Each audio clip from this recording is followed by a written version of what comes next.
Hello everyone. ઘણા બધા ફોર્મેટમાં કન્ફ્યુઝ થતા હોય છે લેટર રાઇટિંગ માટેના. તો આજે હું પત્ર લેખન માટે ફોર્મેટ લઈને આવી છું. હું બધું સમજાવીશ કે ક્યાં ફૂલ સ્ટોપ કરવું, ક્યાં અલ્પવિરામ કરવું, બધું જ. ઓકે. તો સૌથી પહેલાં આપણે એ સમજવાનું જરૂર છે કે પત્ર લેખન બે પ્રકારના હોય છે. મેઇન બે પ્રકારના હોય છે.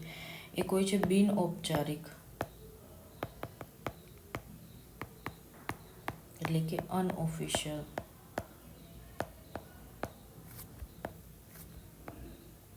અને બીજું હોય છે ઔપચારિક, એટલે કે ઓફિશિયલ. ઓકે. તો આ બંનેના ફોર્મેટમાં ચેન્જીસ આવે છે. ઓકે. હવે બીજા બે પાર્ટ પણ છે. એક જો આ એક પ્રકાર, બીજો પ્રકાર, ત્રીજો પ્રકાર કેવો હોય છે કે ઘણી વખત એવું થાય કે જે લખનાર છે એ કોઈ એક હોદ્દેદાર છે, પરંતુ લખે છે કોને? તો કે સામાન્ય નાગરિકને.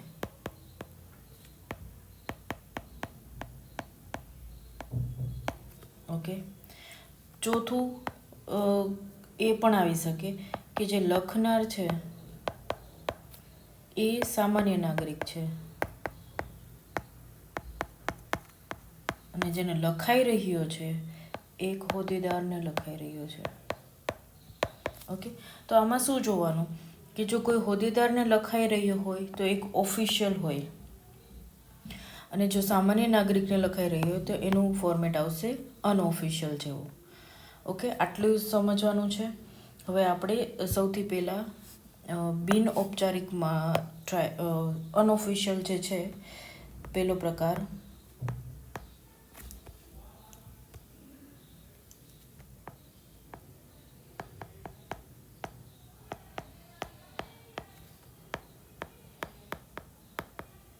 આ લખવાનું. આ જોઈએ કે કઈ રીતે લખાય. તો સૌથી પહેલાં આપણે જમણી સાઈડ લખનારનું સરનામું હોવું જોઈએ. જો તમને નામ આપ્યું છે તો ઠીક છે, બાકી તમે અબક, અને લેટરમાં છે ને ક્યાંય આપણી ઓળખ ના હોવી જોઈએ, ગમે તે લેટર હોય. નહીં એટલે નહીં જ. ઓકે. થોડી સ્પેસ મૂકી અને આપણે લખવાનું છે. એનાથી શું થશે કે નીચેના આ એક લાઈન આવવી જ જોઈએ, એક લાઈનમાં જ આવવું જોઈએ ફરજિયાત. ઓકે. અબક લખી પછી કંઈ પણ ફૂલ સ્ટોપ કે કંઈ નથી આવતું. આ ક માટેનું જે ડોટ છે એ આવશે. પછી આવશે સરનામું, એક અલ્પવિરામ, સરનામું 2. ઓકે. હવે તમને શહેરનું નામ આપ્યું છે તો લખો, બાકી તમે ક, ખ, ગ શહેર લખી શકો છો. અહીંયા કશું જ નહીં આવે. કશું જ એટલે કશું જ નહીં આવે. પછી તારીખ આવી રીતે તમે લખો છો તો તમારે, સપોઝ કે આપણે આજની તારીખ લખીએ છીએ તો આમ લખવાની છે. ઓકે. 2026. બાકી તમે આમ પણ લખી શકો. જો તમે આ રીતે નથી લખવું તો તમારે આવી રીતે લખવાનું, 1 એપ્રિલ 2026. તો તમારે તારીખ લખવાની જરૂર નથી. એની પાછળ કંઈ પણ ફૂલ સ્ટોપ કે અલ્પવિરામ કશું જ નહીં આવે. હવે અહીંયા જે તમારી લાઈન પૂરી થઈ છે આ ઓપ્શન્સ છે, બરાબર. અહીંયા તમારી લાઈન જે પૂરી થાય છે અહીંયા, હવે આપણે અનૌપચારિક લખીએ છીએ, બિન ઓફિશિયલ લખીએ છીએ. તો જનરલી આપણે નાના ભાઈ બહેનને લખતા હોય કે મિત્રને લખતા હોય. તો અહીંયા તમારું પેજ છે ને તો વહાલા અથવા તો પ્રિય લખી શકાય. ઓકે. ભાઈને લખતા હોય તો ભાઈ, બહેનને લખતા હોય તો બહેનને, મિત્રને લખતા હોય તો મિત્રને. પછી અલ્પ વિરામ આવશે જ. ઓકે. પછી તમારે હવે આપણે અહીંયા જો હવે આ ઓપ્શન આપ્યો છે મેં તમને. હવે આપણે આટલું લખતા હોય કે વહાલા ભાઈ, તો અહીંયા આપણું આ પૂરું થઈ જાય છે. હવે એની નીચેથી જ સ્ટાર્ટ કરી દેવાનું છે શુભાશીષ. પછી તમારો જે બી લેટર હોય એ લખો. ઓકે. એક પેરેગ્રાફ લખો કે ભાઈ કેમ છો, હાલચાલ પૂછો, બરાબર. પછી એ પેરેગ્રાફની છેલ્લી લાઈનમાં લખવાનું પત્રનો હેતુ. કે આજે મારો આ પત્ર લખવાનું કારણ આ છે. પછી પેરેગ્રાફમાં લખો તમારું જે બી આપેલું છે એ. જનરલી તમને આઈ થિંક 2 પેરેગ્રાફ આપે છે, તો એ રીતે લખવાનું. હવે છેલ્લે તમારે લિખિતન, આમાં છે ને જનરલી આપનો વિશ્વાસુ ના લખાય, તારો પ્રિય મિત્ર અલ્પવિરામ બ ક પૂરું. તારો મોટો ભાઈ, તારો મોટી બહેન, એવી રીતે પણ લખી શકાય છે. તો આ એક આપણે અનઓફિશિયલ લેટરનું ફોર્મેટ જોયું. હવે આપણે ઓફિશિયલ લેટરમાં માટે જોઈએ, તો કે ઔપચારિક.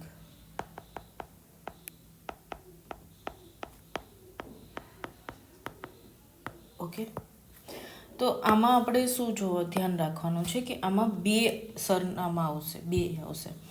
ઓકે, તો આ તો આપણું સેમ જ રહેશે કે ભાઈ અહીં આપણે એક લાઈનમાં લખવાનું છે અ બ ક, સરનામું 1, સરનામું 2,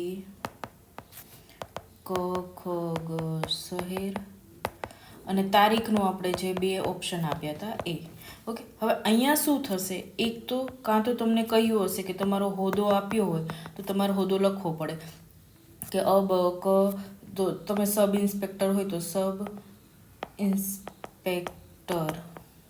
ઓકે, પછી સરનામું 1, સરનામું 2 લખવાનું, એ ધ્યાન રાખવાનું. અને જો નથી આપેલું તો આપણને ખબર છે કે સામાન્ય નાગરિક હોય તો એનું કંઈ હોય નહીં હોદ્દો, તો તમારે ડાયરેક્ટ આ રીતે લખવાનું છે.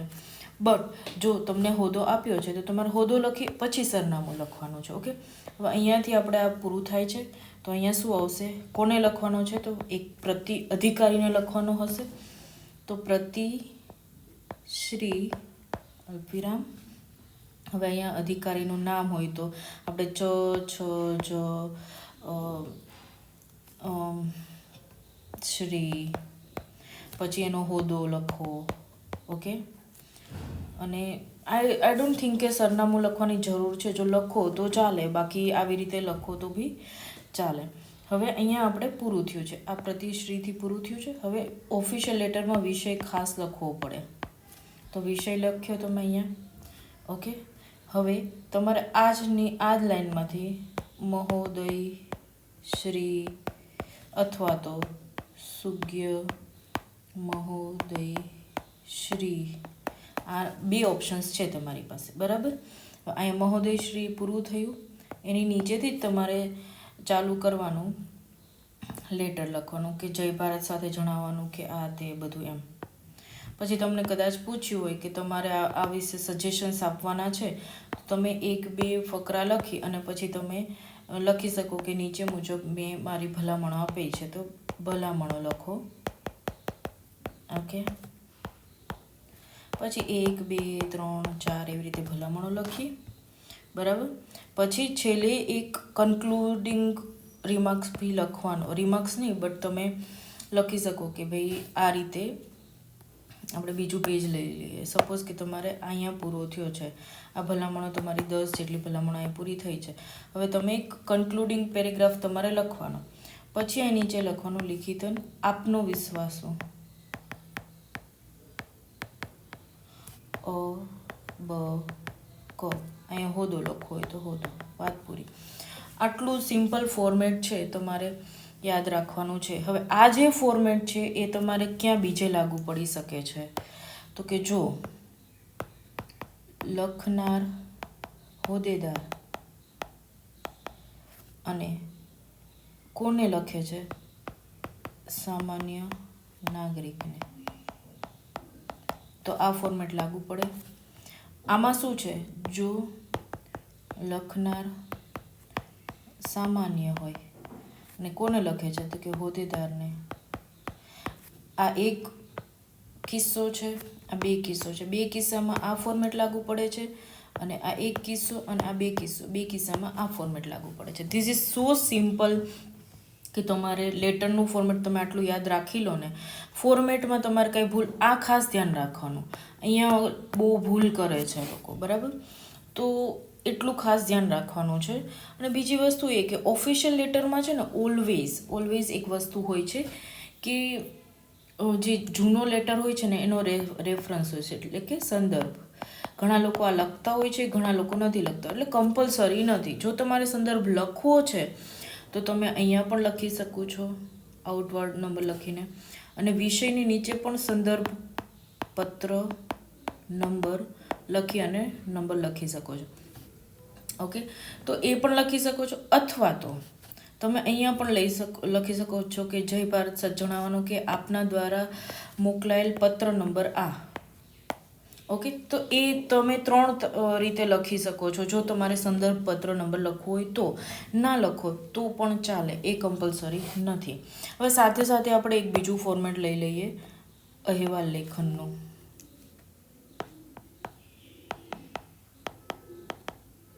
ઓકે, તો આ તો બહુ સાદું ને સિમ્પલ છે. આમાં કંઈ ખાસ છે નહીં કે તમે શીર્ષક આપો.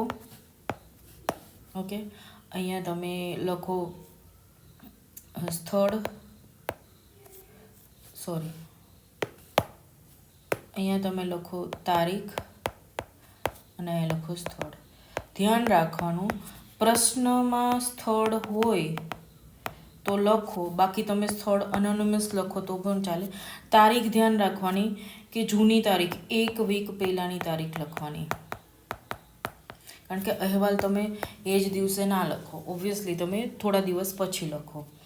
ઓકે, એ ધ્યાન રાખવાનું. બાકી અહેવાલ લેખનમાં કશું જ નથી.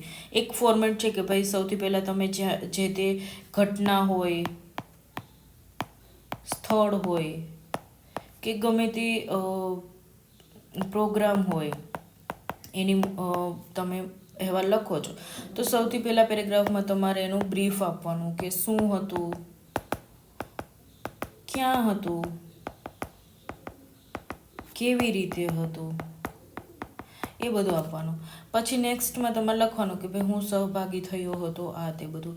પછી તમારે એક પછી એક અહેવાલ લેખનમાં સિમ્પલ વસ્તુ હોય કે એક પેરેગ્રાફમાં તમે આ સ્થળ લખો, બીજા પેરેગ્રાફમાં તમારે લખવાનું કે ભાઈ ટાઈમ ઝોન પાક્કા લખવાના, કે ટાઈમ મુજબ જ ચાલવાનું છે, કે અમે આટલા વાગે નીકળ્યા, સપોઝ કે 7 વાગે નીકળ્યા, આટલા વાગે 12 વાગે પહોંચ્યા, બરાબર. પછી તમારે શું, તમે રૂબરૂ શું જોવો છો, થર્ડ પેરેગ્રાફમાં રૂબરૂ તમને શું દેખાય છે. જો તમે કોઈ સ્થળની મુલાકાત લીધી હોય તો ભાઈ ત્યાં મોટો ગેટ છે, આટલી બિલ્ડિંગ છે, આટલા વિભાગ છે, અમે આટલું જોયું, આવ્યો ગેટ હતો, આવી ક્યાંય વચ્ચે સ્ટેચ્યુ હતું, એ બધું. જો તમે કોઈ પ્રોગ્રામની મુલાકાત લ્યો છો તો એનું પણ ડેકોરેશન હોય, ત્યાં સ્ટેજ હોય, ત્યાં આજુબાજુ સ્ટોલ્સ હોય, ત્યાં પાર્કિંગની વ્યવસ્થા હોય, એ બધું લખવાનું. પછી તમારે જો પ્રોગ્રામ હોય તો કે ભાઈ એમાં એક પછી એક શું થયું હતું. સપોઝ કે સૌથી પહેલાં તમને નાસ્તો કરાવવામાં આવ્યો, કદાચ કોઈ પ્રોગ્રામમાં એવું હોય છે કે પહેલાં નાસ્તો કર્યો તો ઓકે, ત્યારબાદ તો કે ભાષણ આપ્યું કોઈ અધિકારીએ તો એ લખવાનું, ત્યારબાદ તો કે ક્વેશ્ચન આન્સર થયા તો એ લખવાનું, ત્યારબાદ આ થઈ. તો આ એક પ્રોગ્રામનું છે, બરાબર. એક પછી એક લખવાનું અને ટાઈમ સાથે લખવાનું. સ્થળ હોય, સ્થળની મુલાકાતને હોય તો તમે આ તો લખી નાખ્યું કે ત્યાં તમે શું જોયું. તો એક તમે જે સપોઝ કે તમે જુઓ છો ને તો એમાં 3 વિભાગ પાડી જ દેવાના. તો પછી લખવાનું કે સૌથી પહેલાં અમે આ વસ્તુની આ જગ્યાની મુલાકાત, જગ્યા એટલે કે એ સ્થળમાં એક બિલ્ડિંગ હોય કે કોઈ બી ગાર્ડન કે એવું કંઈ હોય તો એની મુલાકાત લીધી તો ત્યાં આ બધી વસ્તુ હતું. ત્યાર પછી બી વિભાગની મુલાકાત લીધી તો ત્યાં હતું. છેલ્લે જ્યારે કન્ક્લુડિંગ પેરેગ્રાફ આવે ત્યારે તમારે લખવાનું કે ભાઈ તમારો અનુભવ કેવો રહ્યો. This is the simple format of અહેવાલ લેખન. તમે આ ટ્રાય કરી શકો છો. આઈ હોપ કે તમને સમજાઈ ગયું હશે. Thank you.